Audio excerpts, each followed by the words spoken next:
Ngayon mga giliw naming tagapakinig, narito ang panglimang kabanata ng ating kwento na pinamagatang Multo sa pakikipagsapalaran ni Kapitan Karyong!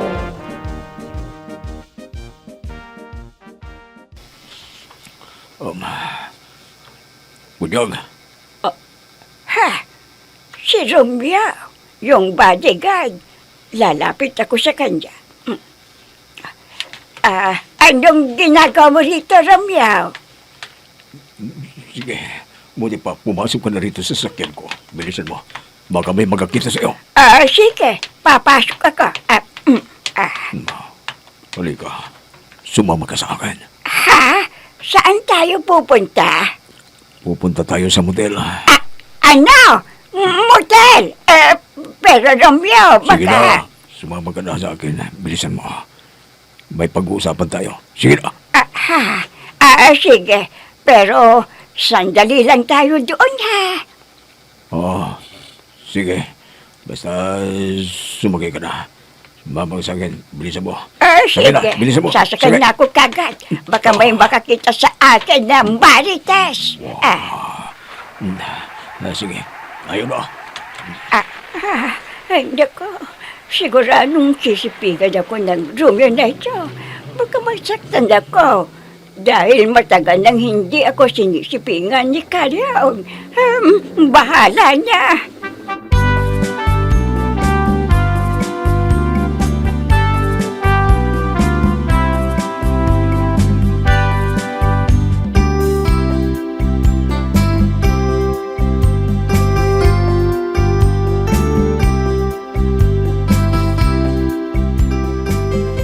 Pare boy, buti na lang na nakalayo na tayo sa lumang bahay na yun. Pakiramdam ko, maraming multo doon tulad na larawan na kumikinda. Ay, tanga, hindi pala multo yun eh. Ha? Kung hindi multo, bakit kumikinda ang larawan na yun? Sige Sabi nga. ni Lola Insyang, Oh. talagang ganon daw yun. Dati meron silang arawan na kumikindat. Pero paano nga kumikinda yun? Walang buhay yun eh. Di nakakatakot. Huwag na nga nating pag-usapan yan. Ang asikasuhin natin ngayon ay yung utos ni dating Vice Mayor Tim Prosyo. Kaya nandito tayo dahil tatambangan natin si Vice Mayor Agaton at papatayin natin. Ha? Ay, oo nga pala.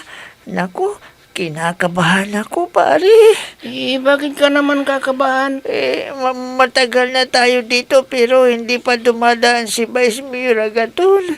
Baka, naku, wag naman sana. Baka bakit hindi mo ituloy? Baka may masama nang nangyari sa kanya. Naku, di mas maganda kung may masamang nangyari na sa kanya, tanga. Humanda ka, pare. May natatanong akong parating na sasakyan. Siguradong siya na yan. Siya na. Naku, salamat at walang masamang nangyari sa kanya.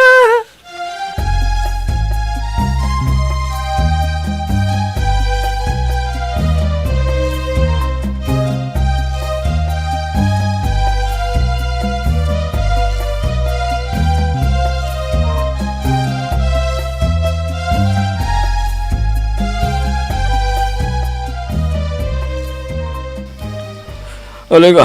Pumasok ka, Punyag. Dito tayo mag-usap sa loob ng motel. Kwan. Baka masaktan ako kapag sisipingan niya ako. Palagay ko, pagparausan niya ako. Kung gano'n, type din niya pala ako. Sige, pumasok ka na, Punyag. Bilisan mo. Baka may makakita sa atin. Sige. Papasok na ako. Maupo ka dito sa gama. Dahil may mahalaga kayong pag-uusapan ni Doña Maria.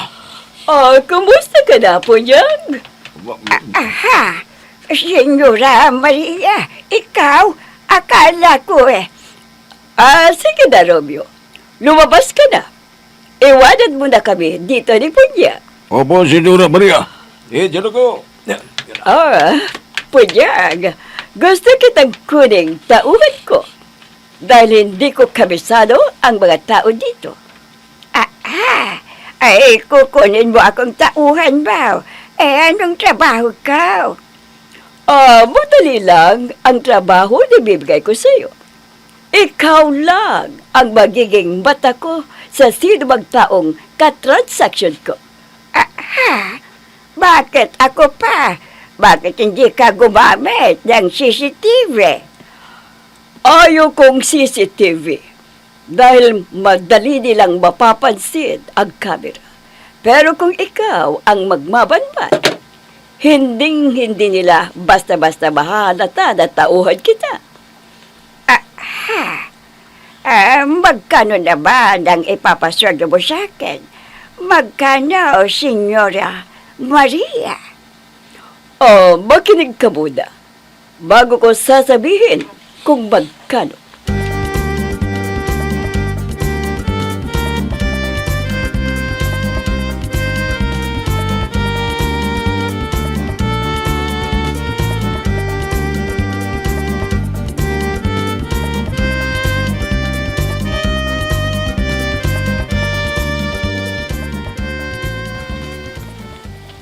Naku, Palpag.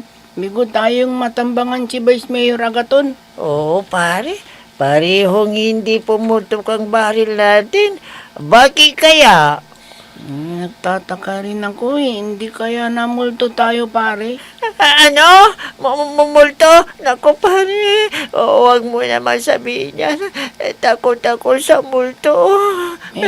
Bakit ikaw lang bang takot sa multo? Pare, kinakabahan ako sa trabaho natin. Ano kaya kung mag-resign na tayo? Ay, tanga.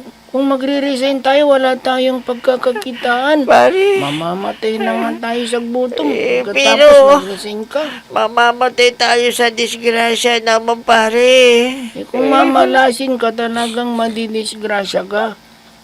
Gusto mo bang mamatay sa gutom? Naku, nakakahiya yun.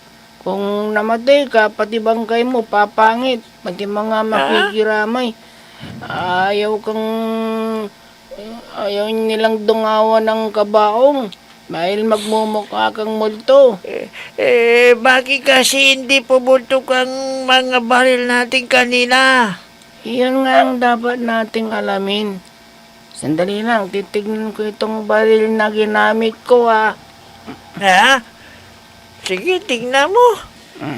Baka may May problema bala yan. naman ito Ha? Bakit kaya hindi pumutok kanina? Sige ka. Susubukan ko ngang kalabitin. Pumutok! Tinamaan kita, Bunjing! Patay!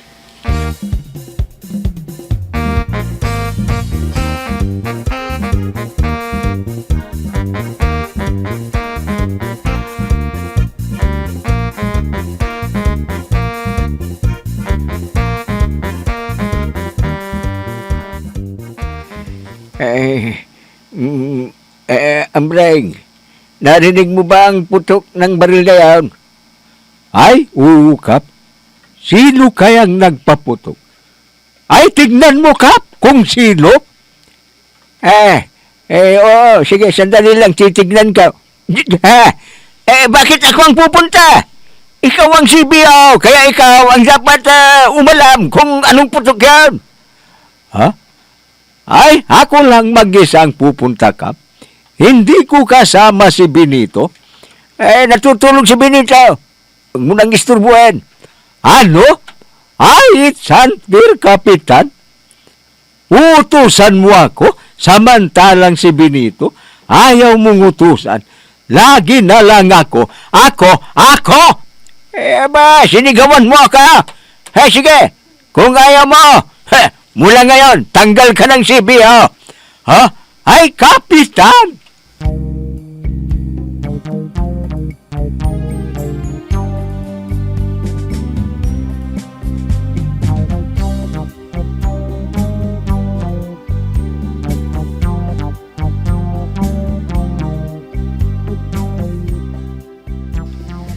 Good morning, friend Pining.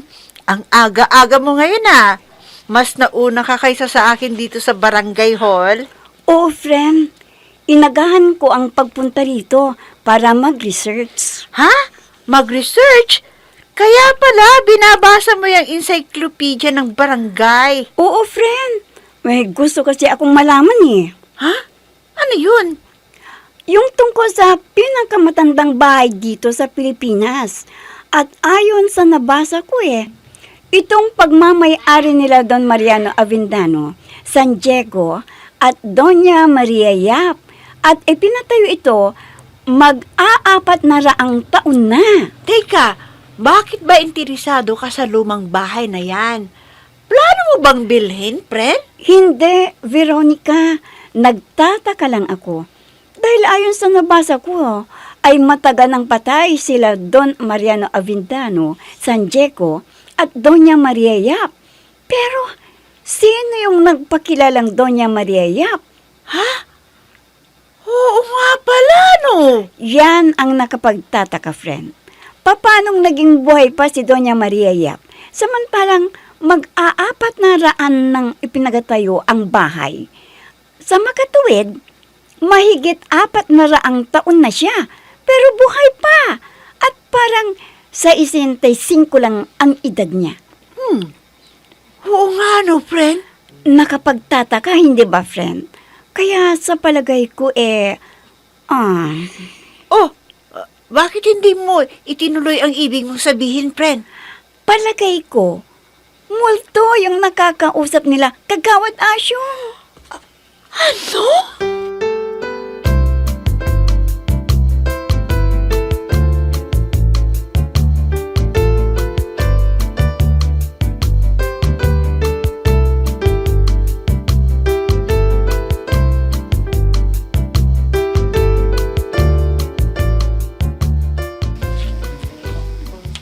Nag-iisa ko rito sa barangay house. Bago ako makarating dito, natanag ko pa ang pag-alis nila Veronica at Pineng. Isinakay sila ni Nule. Saan kaya sila pupunta? Ay, sayang. Akala ko maabutan ko pa si Veronica. Matagal nang hindi ko nayakap at mahalikan. Kapitan! Ay, Kapitan! Ay, Kapitan! Naiste! Ay, buwisit ka, Breng! Buwisit! Nakakagulat! Hay! Huwag ka nga ganyan! Huwag ka nang magkwan! Hindi nakalakyang kwan! Pumasok ka na! Pumasok ka! Nakaw! Ay, buwisit ka, Breng! Giniba mo ang pinto, hindi pa nababayaran yan, Ay, Kapitan, babagsak ang pinto? Ay, babagsak! Aray ka! Natagaran ako ng nagibang pintaray.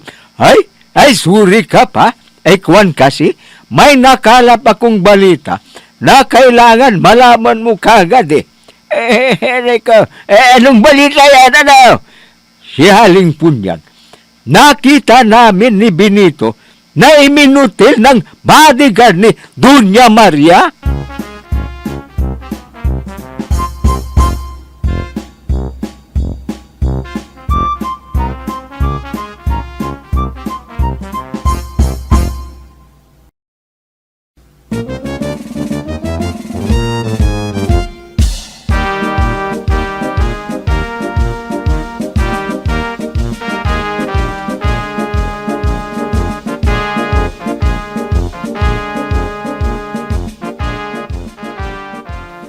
Grabe talaga itong si Ambring.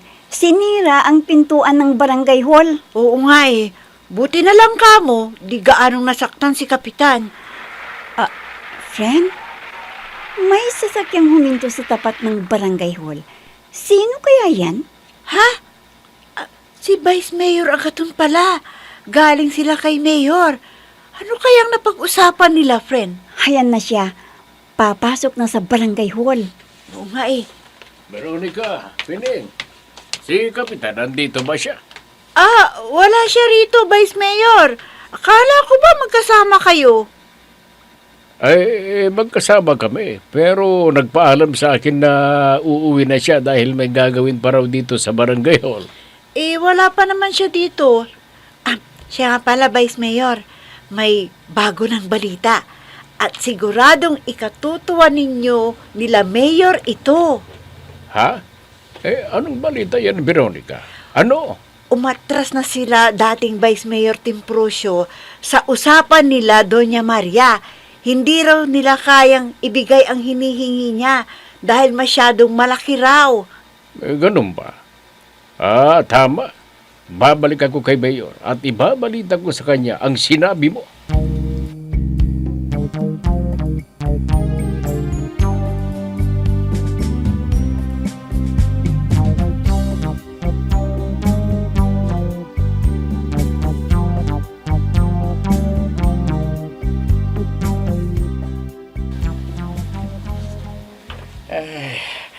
Malas talaga. Malas! Malas! Kagawad, bakit ganyan ang Napakamalas. itsura mong umuwi? Anong nangyari? Malas eh. Bakit? Malas? Malas. Bakit anong nangyari, Kagawad? Sumang-ayon na si dating Vice Mayor Timprosyo sa gusto ng mga kasama niya sa partido na huwag nang ituloy ang pakikipagtransa kay Doña Maria. Ano? Bakit hindi nila itinuloy? Siguradong mananalo na naman sila, Vice Mayor Agaton. Yan na nga ang kinasasakit ng loob ko eh. Sigurado na sana na hindi sila mapapagod na mangampanya dahil bahala na siya o bahala na yung mga tauhan ni Doña Maria. Wala na. Naudlot yung magandang transaksyon at makikinabang pa tayo sana. Ngayon wala na. Napakamalas naman talaga, oo. Malas! Sino sinasabi niyo malas, Kagawad? Si Pariboy Sibuyas? Bunjeng, ay, steady!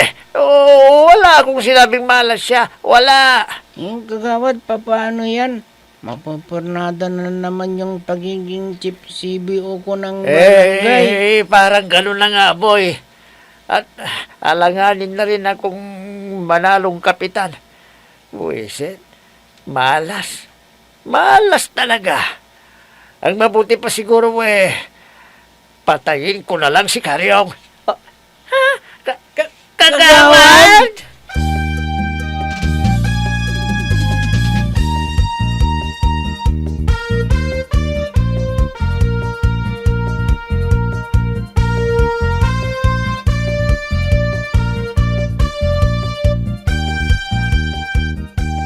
Ay, ganun pala ang gusto ni Doña Maria. Mangungumbinsi ako ng magpapatulong para manalo sa halalan. Pananaluin niya sa pamamagitan daw ng makabagong teknolohiya. Aling Punyang! Sandali lang! Si Melinda pala itong nasa likuran ka. Hihintayin ko para may kasabay akong maglakad pa uwi. Aling Punyang, saan ka ba galing? Ay, nagmutil kami ni Romeo na bodyguard. Ang ibig kong sabihin kinausap ako ni Doña Maria sa isang lugar na walang makakarinig. Ha? Nag-usap kayo ni Doña Maria? Ano naman ang pinag-usapan ninyo? Gusto raw niya akong kuning tauhan niya. Siyempre, pumayag ako dahil malaki ang ipapasahod sa akin. Ha? Ganun ba? Naku, Aling Punyang, gusto ko ring maging tauhan niya. Kaya pakisamahan mo ako na makausap siya. Gusto ko ring magkaroon ng trabaho. Dahil lagi na lang maliit ang pinapasahod nila Darwina sa akin eh. Tapos, lagi pa akong pinaparinggan ni Itay. Minsan, narinig ko na palamunin lang daw niya ako. Kaya kailangan ko ng trabaho ng mas malaking sweldo.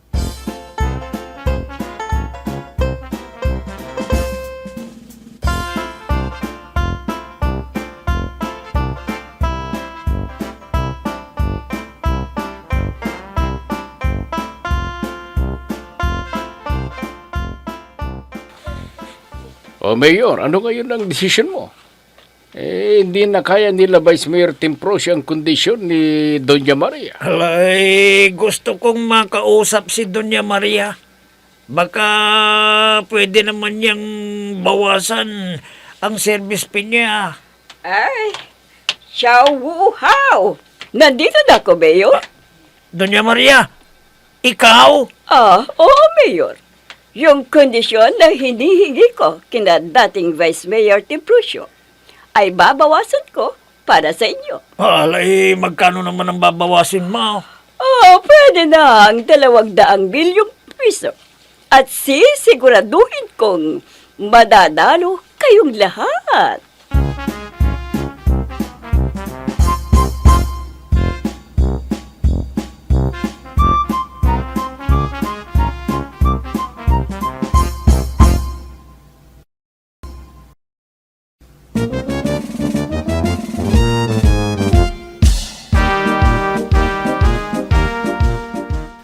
Magkakasundo kaya sila Mayor Gustalvo at Doña Maria? Mga giliw naming tagapakinig, abangan ang huling kabanata ng ating kwento na pinamagatang Multo sa pakikipagsapalaran ni Kapitan Karyong! Mga nagbibigay buhay sa ating dula ay sina Mayra Abrihal Narnola, Susan Malikdam, Robert De Guzman, Amit Diaz, Oscar Ora, Jun Cabato, Technical Supervision at sa musika ni Oscar Ora, nilapatan ng tunog ni Robert De Guzman, mula sa panulat at direksyon ni Oscar Ora, Kapitan Karyong! Inihahandog sa inyo ng F3 Recording Studio para sa pambansang radyo ng Pilipinas, Bombo Radio Philippines!